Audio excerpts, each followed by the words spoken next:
Sehingga wali-wali itu dulu, saya berkali-kali cerita kalau ngaji, wali-wali dulu itu kalau ditawarin Allah masuk surga itu tanyanya satu, ya Allah di surga ada sholat enggak? Kalau enggak ada saya enggak mau. Kalau sampean pasti enggak tanya gitu, pasti itu sudah ada. Gini, enak mlebu swarga ora usah sholat mesti gitu. Sudah, jadi sudah lama sekali nganggap sholat itu problem. Dan itu berat masuk surga, begitu terus itu berat. Itu pertanyaannya gitu. Karena alam rohani kita, saya ulang lagi, alam rohani kita itu tidak kebayang kalau kita hanya nyuwun sewu nikmati secara seksual, secara biologis. Makanya ada ulama ditanya, kenapa sholat itu lebih indah ketimbang nikmat al-wiqa misalnya, nikmatnya hubungan biologis. Jawabnya ulama itu gini, lucu, jawabannya sederhana. Nikmatnya kamu punya anak itu apa? Jawabnya ulama itu lucu. Kalau sakit dia sembuh, kalau hilang dia datang. Saya ulang lagi ya, kalau sakit dia sembuh, kalau hilang dia datang. Sekarang orang tua yang punya anak sakit koma di UGD atau di emergency, itu senangnya tuh mengalahkan kesenangan apa saja. Kira-kira orang yang berhubungan intim atau yang hubungan biologis dengan orang yang sedang anaknya sembuh dari koma, senangnya senang mana? Senang yang melihat anaknya sembuh dari koma. Senikmat apapun hubungan biologis, seneng anaknya yang hilang ketemu. Nah, kalau anak ketemu saja orang seseneng itu, apalagi kita di surga, ketemu zat yang lama kita sembah, yang lama kita rindukan, yang lama kita rindu, kemudian ketemu di surga, maka tidak ada artinya surga tanpa melihat Allah Subhanahu wa Ta'ala. Memang harus dijelaskan secara rohani. Akhirnya orang ngerti bahwa nikmat tertinggi di surga adalah melihat Allah Subhanahu wa Ta'ala. Karena kalau anak-anak muda mungkin protes, ya enggak, ya enak kumpul sama widadari gini-gini. Wah itu kan yang trauma bojone jelek gitu. Wah itu yang bojone jelek mesti kesusu masuk surga karena itu sudah jelek, cerewet, nggak mati-mati kan gitu. Terus dia ingin masuk surga mesti niatnya welek, mesti pikiran pertama itu kumpul widadari. Tapi ada ulama yang bikin analogi tadi, misalnya istri kamu cantik, kemudian anak kamu sakit, koma. Hubungan dengan istri sama dengar berita anak kamu sembuh, seneng mana? Seneng anak sembuh. Sama anak yang hilang, seneng mana? Anak yang hilang ketemu. Maka terus ulama bisa menjelaskan itu. Kalau orang ketemu anaknya seseneng itu, apalagi ini ketemu Tuhannya yang bertahun-tahun disembah, kemudian tidak pernah melihat. Di surga itu nanti kita melihat Allah Subhanahu. Makanya Allah begitu bangganya mempromosikan surga. Surga itu apa? Surga itu wujuhu yauma idzin nadhirah ila rabbiha nadhirah, yaitu wajah-wajah berseri-seri dan melihat Allah. Itu tanpa dijelaskan seperti ini Anda akan janggal, enaknya di mana? Tapi setelah dijelaskan detail gini oleh ulama, maka kita akan tahu an-ni'matul uzma sing enggak ada perbandingannya adalah nikmat masuk apa? Surga karena melihat Allah Subhanahu wa Ta'ala. Ya, jadi saya berkali-kali pokoknya minta sekali, hadil umat harus umat yang rasional, terutama dalam mengemban tauhid. Karena tauhid ini yang disebut kalimah. Sampai Allah mengistilahkan kepada Nabi Ibrahim itu wa ja'alaha kalimatam baqiyatan fi aqibih. Kalimat tauhid adalah kalimat yang akan abadi di anak cucunya Nabi Ibrahim. Baik anak cucu yang karena gen mau anak cucu yang karena sebab, yaitu santri dengan kiai. Dan itu caranya gimana? Umat Islam jangan berhenti belajar mantek.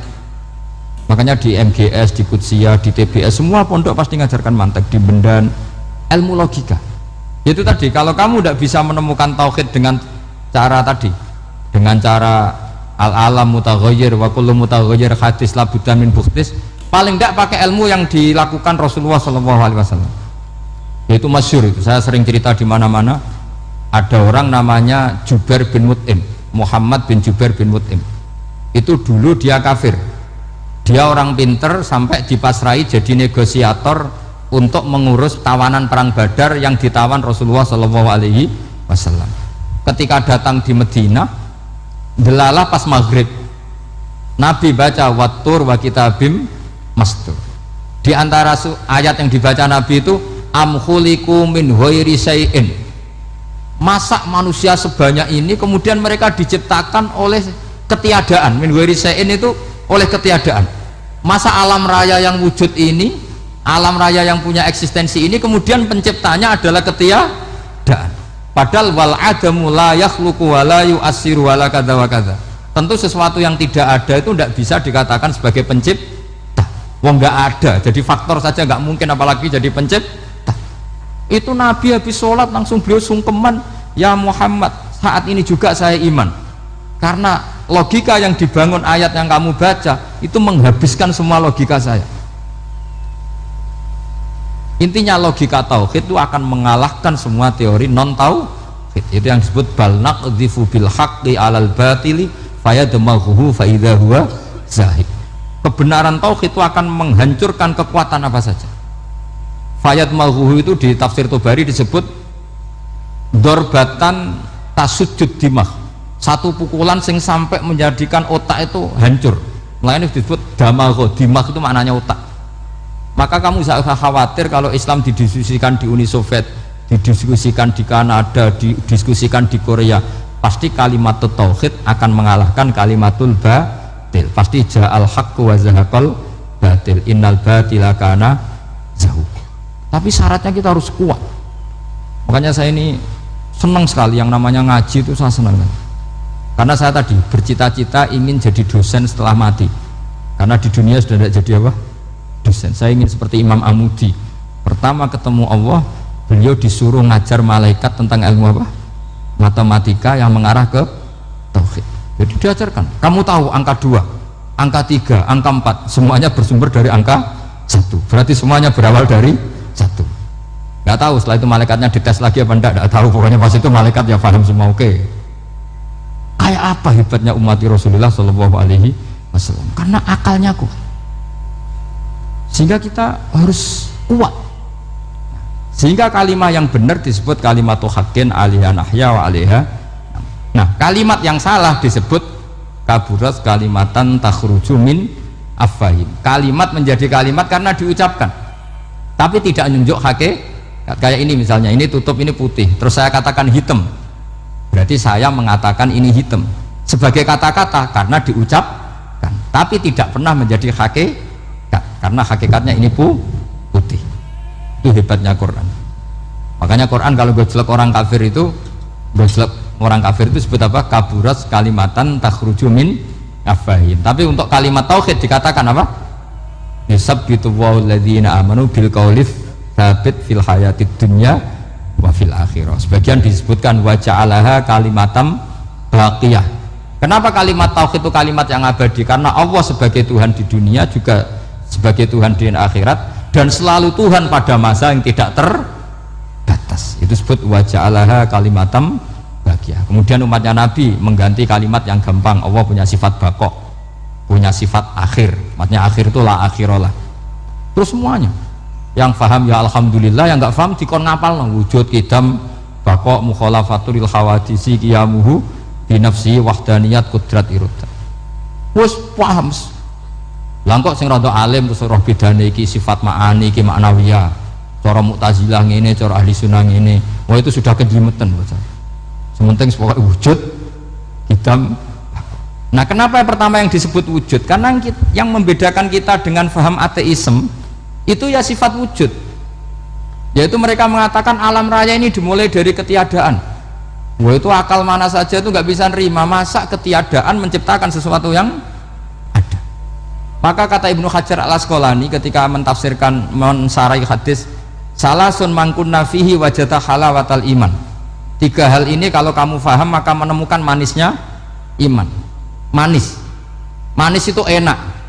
Terus kata Ibnu Hajar al Asqalani, masih ingat betul dalam sarahnya Fathul Bari, wa yusamma inda ahlil aql, misalnya al iltizat al aqli.